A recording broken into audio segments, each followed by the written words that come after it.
Many people ask, how does the unhedged function work? To first understand how the unhedged function work, you must understand that the bot is a hedging bot. So we'll spend a minute just explaining the hedging bot. So the hedging bot works this way. When the bot determines that there is a point of entry, looking at where my cursor is, the bot will enter, let's say in this case, it expects the price go up, it will enter the zero point 0.1 lot to buy, right? Um, and that's called the long series because you start with a buy. But suppose the price turns around in the opposite direction, so the bot would then enter a hedge position of zero point 0.2 lot sell in order to cover the zero point 0.1 lot of buy, expecting the price will continue to go down. But suppose the price reverses again and it looks like it's going to go up. So when it touches this line, the bot would then enter a zero point 0.3 lot of buy. And same thing, if the price comes down again, the bot would then expect that the price could keep going down and therefore it enters a zero point 0.5 lot of sell. And if the price reverses again, it will re-enter a zero point 0.8 lot of buy. So no matter which direction the price goes, the bot will always enter a hedge position such that in the direction of where the price is going to track or break out, the bot will always be in a net buy or net sell position depending on where the price is moving. And in this way, if the price keeps going up, the bot will be able to take profit. So the L series basically means that the first entry starts with a buy, a long position, whereas the S series of the trade sets basically means that the bot is expecting the price to go down. So it starts with a short position, right? And if the price reverses, then it has to balance and cover that position with a buy. Then if you're wondering how do you define this gap between your zero point 0.1 lot buy and your zero point 0.2 lot sell, or your zero point 0.1 lot sell and your zero point 0.2 lot buy? Well, that is the trade gap which we put in our settings in the bot.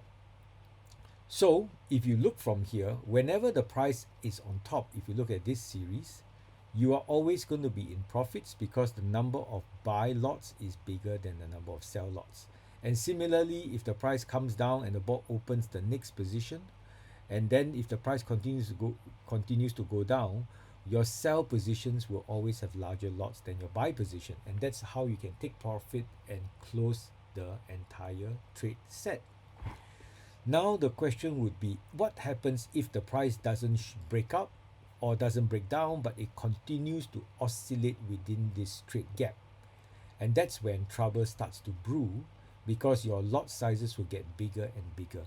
So enter the idea of the fact that if the price continues to oscillate between the anchor line and the hedge line, why don't we use this oscillation as a means to remove the entry of the triggered lot sizes, so that you can try to control the growth of the lot sizes if the price ping-pongs between the anchor and the hedge line. So that's what the unhedged function does. It actually triggers this kind of action when the price oscillates between the anchor line and the hedge line, right? The anchor zone, the anchor entry position, and the hedge entry position. So when the market goes sideways, and here's a nice simple illustration, what happens is that suppose you enter your first lot, and then the price ping pongs and it goes to the second level, your second lot is triggered, and then it ping pongs again, your third level is open, and your fourth and your fifth and your sixth and your seventh and your eighth and your ninth and your 10 and your 11 and your 12. And definitely in such a situation, your losses would be huge. I'm just using this as levels, right? The actual opening is 0.1 lot here, 0.2 lot, 0.3, 0.5 lot, 0.8 lot, 1.3 lot, 2.1 lot, 3.4 lot, 5.5 lot, 8.9 lot, 14.4 lot, 23.3 lot, and so on and so forth. This is the Fibonacci sequence if this is your Onyx bot. So this CMP basically just means current market price. So you know that if your current market price is here and you have incurred all your buy positions here, and the price is lower than your buy position, and you've incurred all these sell positions and the price is higher than the sell positions, basically at this current market price position you are making losses on all the trades that was fired out at your anchor line and all the trades that are fired out at your hedge line, and that's when your floating loss would grow exponentially, especially when the lot sizes are increasing in the Fibonacci sequence. So what do? If we see this oscillation and we say that, you know, by the time it reach level 4, if it continues to oscillate upwards and it turns around again, I want to unhedge level 5, right? And that's where the unhedge function comes in. So imagine if you had the unhedge function turns on, your level 1 is triggered, then level 2 is triggered, level 3 is triggered, level 4 is triggered, level 5 is triggered, level 6 is triggered. And then as the price goes up, right, and as the price reverse, level 6 is unhedged, and when it gets to the top, it comes back down, level 5 is unhedged, and when it comes to the bottom, level 4 is unhedged, and when it goes up here, level 3 is unhedged, and when it comes back down, level 2 is unhedged, and when it goes back up, level 1 is unhedged, and then voila, you're out of the sideways market. You have unhedged yourself completely. Now, in the real world, I have only seen this happen once, and this once or twice, but very often, more frequently, I have seen this happen with Bitcoin. But most of us don't play Bitcoin, and you're not recommended to play Bitcoin. So most of us are playing Nasdaq or DAX or S&P 500 or gold. You will not see this very beautiful, you know, hedging and then complete unhedging, right? But you will see some levels as the price, you know, goes up, comes back down, goes up, comes back. You will see some level of unhedging happening at level 5, and then maybe it can't hold, it will accept level 5, and then it will move on to level 6 and level 7, you know, and level 8, and then maybe you're seeing unhedging in level 8, and then if it can't hold the position of unhedging at level 8, then the price will flow through and level 8 will be accepted, and then you will flow through to level 9. So you won't completely unhedge out of your position, but at least you can slow down the rate in which your lot sizes increase. So what are the settings for this to actually happen?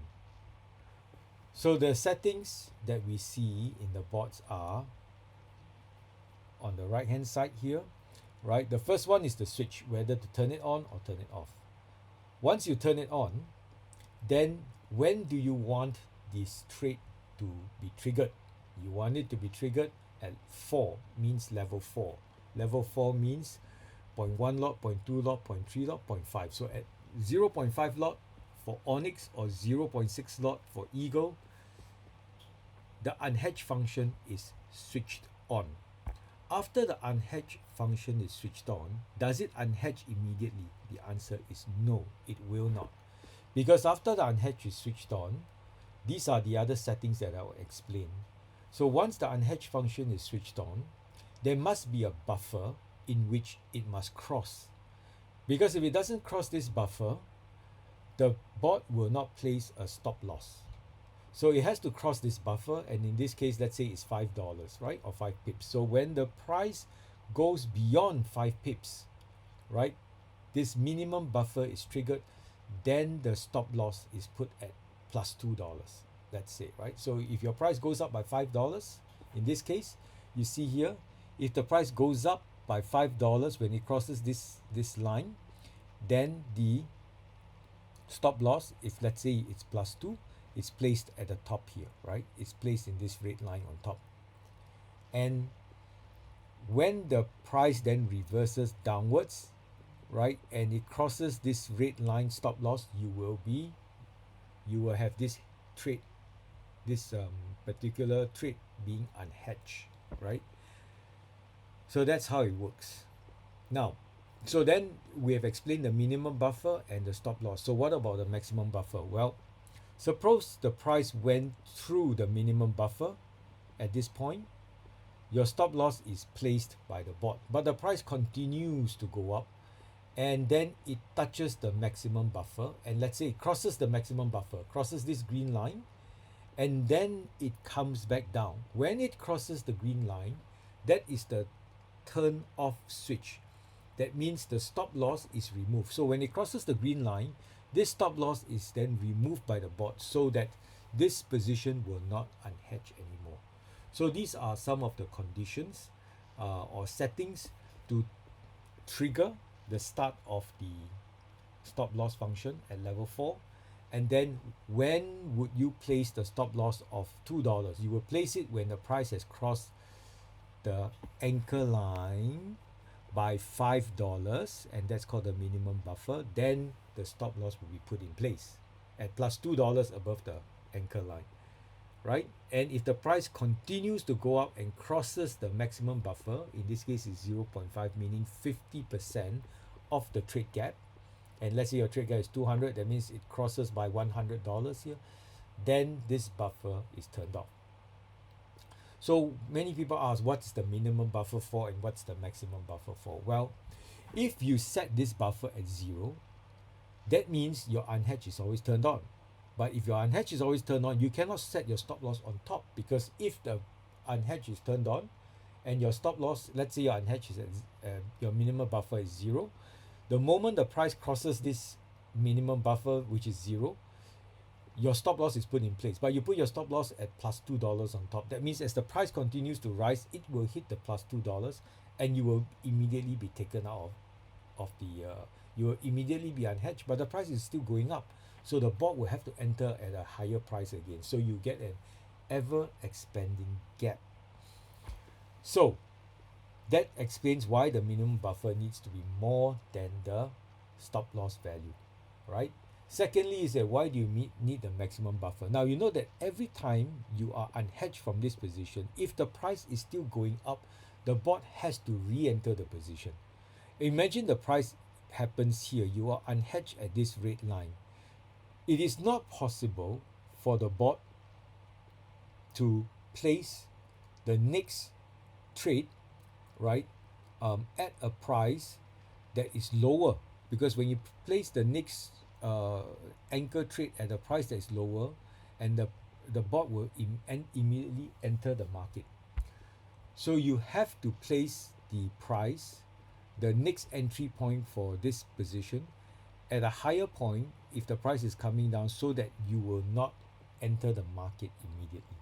And that's the reason why if the unhedged continuously happen in this area, your re-entry would get higher and higher, further and further away from the anchor line, and therefore your trade gap would increase from, let's say your original trade gap is 200, it will keep increasing. So we need to put a stop to this increase. We cannot let it increase infinitely, otherwise you can never see this trade set close, and that's where the 50% comes in. So when the buffer is increased up to 50%, right, the expansion of this trade gap has gone to 50%, then it's the cut off. You will not allow the trade gap, the expansion of the trade gap due to the unhedging, to become bigger than 50% of the original trade gap. So that's what the maximum buffer is used for, right? So I hope this explains the function of the unhedge. The purpose is to minimize the growth or mute the growth of the trade, the trade levels, right?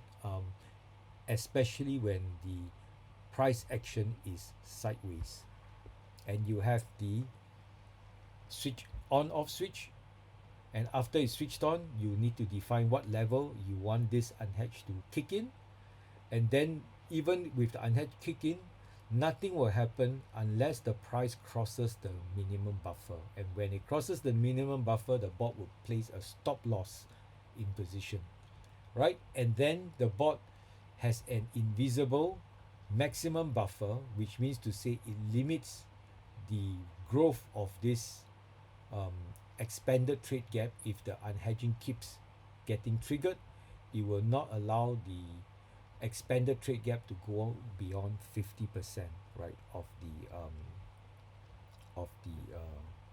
of this particular trade set. Also, the maximum buffer acts as a turn-off switch from the other angle, is that if the price shoots above, right, very quickly, then it crosses the green line, then this stop loss would also be removed, which means to say this would be a recognized position and no unhedge will happen. And this is when the unhedge flows through to the next level.